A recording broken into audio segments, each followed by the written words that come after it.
Essas relações humanas, então, se baseiam na afetividade.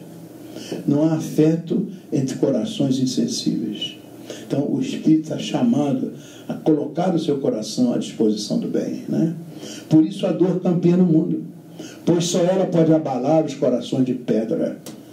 Mas o Espiritismo nos mostra que o coração de pedra é duro por falta de compreensão da realidade. Quando explica isso, as coisas vão ficar mais claras. Das tradições negativas que o homem desenvolveu nos tempos selvagens, nos tempos brutais, que fazem parte da nossa história. Essas relações se modificam quando oferecemos aos homens uma visão mais humana e mais lógica da realidade universal. Cada espírita, ao aceitar e compreender a grandeza da causa doutrinária e sua finalidade suprema, que é a transformação moral, social, cultural, espiritual do nosso mundo, assume um grave compromisso com a sua própria consciência. Ou seja, na hora que você admite que o Espiritismo vai orientar a sua vida, você adquire certos compromissos. É um homem novo, que vai pensar diferente, vai sentir diferente e vai fazer diferente. Por isso o Espiritismo é a clarinada da nova era.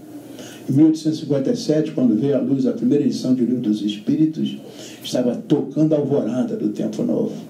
E já se foram muitos anos, e nós ainda estamos despertando nessa nova alvorada. Mas vamos lá, vamos trabalhar. O trabalho é lento, mas vai. Então nós temos um novo padrão, paradigma. O processo relacional. Primeiro, como é que eu me relaciono comigo mesmo? Depois, com o nosso pequeno mundo doméstico. E depois no mundo externo. Nós vamos trazer aqui fórmulas mágicas, né? Mas coisas práticas que nós podemos fazer no dia a dia. Vamos lá. Então tem um ciclo, nós gostamos muito de deixar para depois, né? Deixar para depois.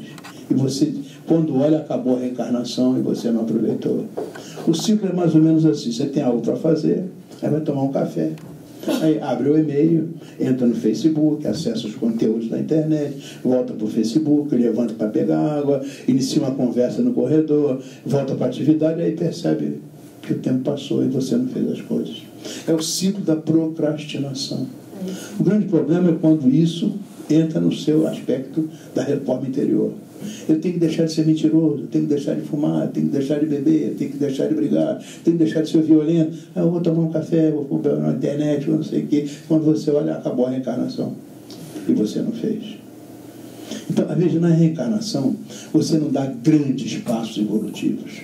Mas a evolução se faz pelo somatório de infinitésimos, os pequeninos passos que você dá em cada momento na sua encarnação. É isso. Então, não deixe para depois. Comece agora a sua renovação. Comece nesse momento, né? Aí está.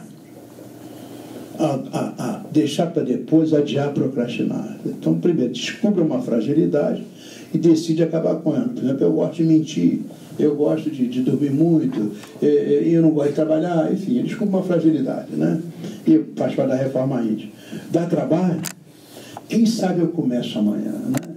Eu tenho um amigo que diz, olha, deixar de fumar é a coisa mais fácil do mundo. Já deixei umas 30 vezes.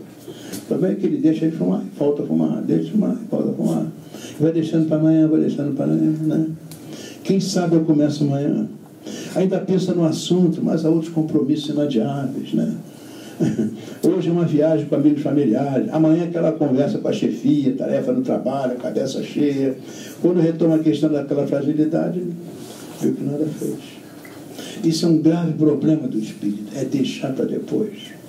E nós não podemos, nós não temos muito tempo.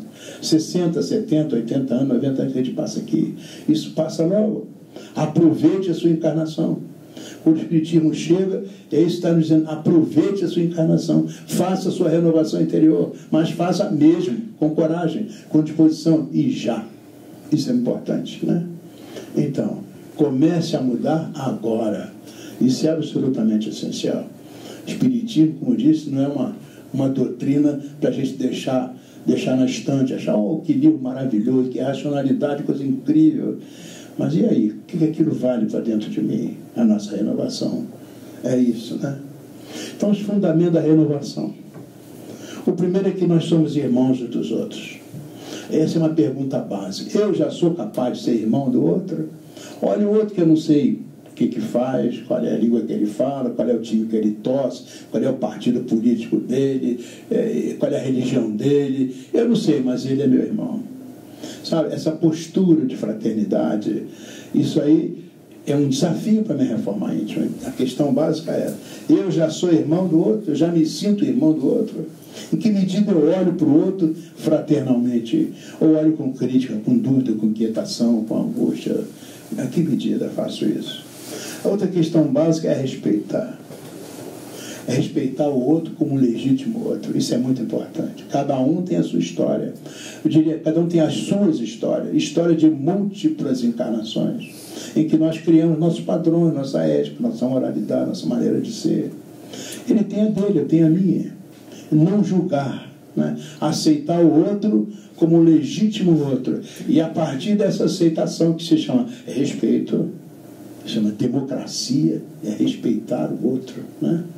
Se chama respeito, você criar uma relação equilibrada, ajustada. Porque se você não respeita a pessoa, você não vai ter nunca uma relação fraternal com ela, equilibrada com ela. A outra questão básica é a família. O Espiritismo nos diz que você não nasce numa família por acaso. Muito além das questões meramente das células, né, da hereditariedade, da genética, muito além dessas questões, existem questões morais, questões éticas, questões relacionais do passado. Quando nós nascemos de um pai, de uma mãe, essas questões estão postas ali. Nós temos os melhores pais que precisamos, nós temos os melhores irmãos que nós precisamos, os melhores tios, sobrinhos, netos, avós, os melhores. Há um processo chamado de otimização da reencarnação. Os trabalhadores do bem não deixam a nossa reencarnação de qualquer maneira. Então são estudadas as questões ligadas à genética, à hereditariedade, etc. Mas há um trabalho importante dos mentores, a fim de que aquela criatura receba o melhor corpo que precisa, receba o melhor ambiente de que necessita, receba assim melhores pais, melhores tios, avós e irmãs. Olhar isso é uma bênção a nossa reencarnação. Sejam quais forem as condições em que nós... É uma bênção a nossa reencarnação. Valorizar a família. A nossa visão é newtoniana. Você parte do simples para o complexo, do conhecido para o desconhecido.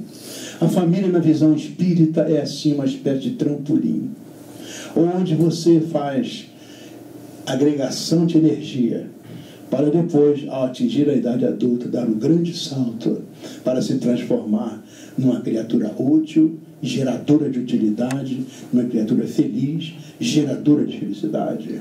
Então é um trampolim em que você reúne forças e dá um grande salto para ser um cidadão útil e feliz. Daí a família não vem por acaso.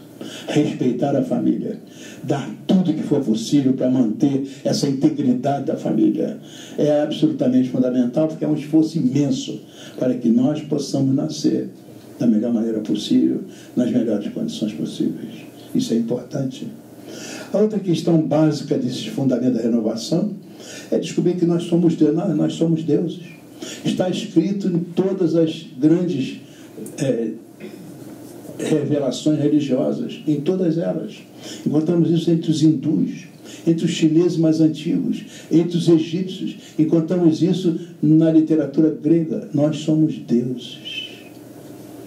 O que eu faço com o Deus que eu sou? Na verdade, veja bem, não é um pedacinho de Deus, Pai, dentro de mim, um outro pedaço diferente de Deus dentro do outro. Deus não se reparte em pedaços. Nós somos indivíduos. Indiviso. Deus não se divide. Deus não se reparte. Deus não se quebra. Deus é integralmente em mim. Eu sou Deus. Agora, a relação é que eu coloco para o exercício da minha divindade uma porção de obstáculos. O meu egoísmo, o meu orgulho, a minha vaidade, o meu amor próprio exagerado, enfim, a minha preguiça, a minha indisciplina, a minha maldade, enfim. São obstáculos que impedem a livre manifestação do Deus que eu sou. Jesus não colocava nenhum obstáculo a essa manifestação. Por isso, muito justamente, ele foi confundido com o próprio Deus, e é justo isso. E nós? O que eu faço com o Deus que eu sou? Deus não é a bondade, não é a justiça, não é a harmonia, não é o perdão, não é a tolerância? Em que medida esses são meus critérios, meus padrões, meus valores? Em que medida? Então, quando eu penso na renovação, eu tenho que pensar no Deus que eu sou. E, ao mesmo tempo, eu não fui criado para tragédia, para o vício, para a ignomínia. Eu não fui criado para a corrupção, para o suborno, para a maldade, para a incúria. Não fui criado para a tragédia. Eu fui criado para o amor, porque Deus é amor. Eu fui criado para a luz, porque Deus é luz. Eu fui criado para o bem, porque Deus é o supremo bem. Eu não vou deixar, então, que o orgulho, a vaidade, o egoísmo, a concupiscência, a incúria, a indisciplina, tomem conta de mim. Que isso contraria o Deus que eu sou. Então, no processo educativo, reconhecer que você não foi criado para a tragédia, você não foi criado para a guerra, você não foi criado para a maldade, você foi criado para o bem, para a luz, para a paz. E o bem se alimenta de bem, a luz se alimenta de luz, e a paz se alimenta de paz. Eu não sou ainda capaz de ter a grande luz para a humanidade toda, a grande paz para a humanidade toda, o grande bem para a humanidade toda, mas vou fazer dentro de mim a minha pequena, humilde, modesta paz, a meu pequeno, humilde, modesto bem, a minha pequena, humilde, modesta luz. Porque essas coisas, repara o processo relacional, essa pequenina paz vai ajudar a tua pequenina paz, essa pequenina luz vai ajudar a tua pequenina luz. É assim. É por isso que descobrir que nós somos Deus é importante. Você já foi para casa, depois de uma reunião espírita, onde você, nós somos deuses, ou então eu e o Pai somos um. Já não sou mais eu quem vive, é o Pai que vive em mim. Isso foi dito nos textos sagrados. Mas não há exceção. Nós também somos filhos de Deus. E o Pai vive em mim. Só que eu não consigo ainda perceber isso muitas vezes. Todas as vezes que eu nego o amor, eu nego o bem, o belo, o justo, o equilíbrio e a paz, eu nego o Deus que eu sou. Por isso o Espiritismo é um desafio. Mas essas reflexões são indispensáveis. Elas nos levam imediatamente à reforma íntima. Reforma íntima, renovação interior. Então é preciso meditar.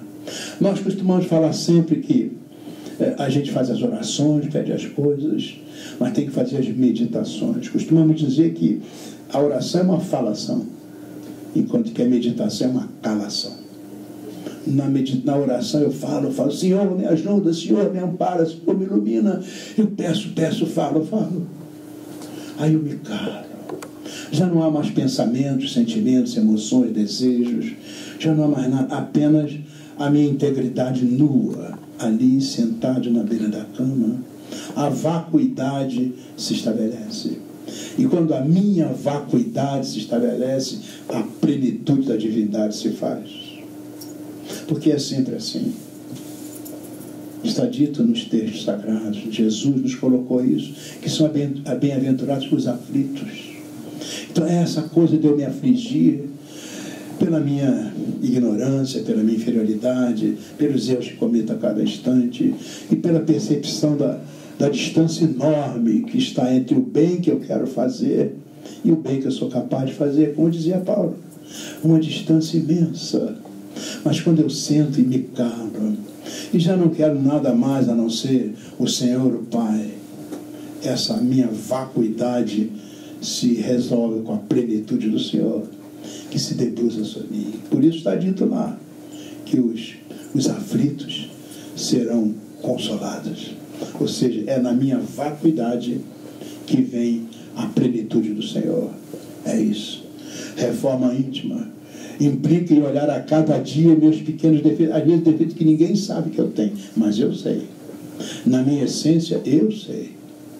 Eu vou pedir ao Senhor que me ajude a eu me calo e venha aquela luz inacessível, aquele bem indescritível, aquele amor intangível, aquela misericórdia indescritível e toda aquela ternura tão amiga, aquele afago tão quente, caloroso, que se faz na plenitude do ser.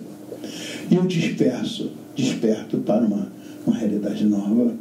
E cada vez que isso acontece, eu ganho forças que se renovam e me fortalecem cada vez mais para que eu possa crescer na direção do bem, a pouco, mas sem adiar, começar sem adiar.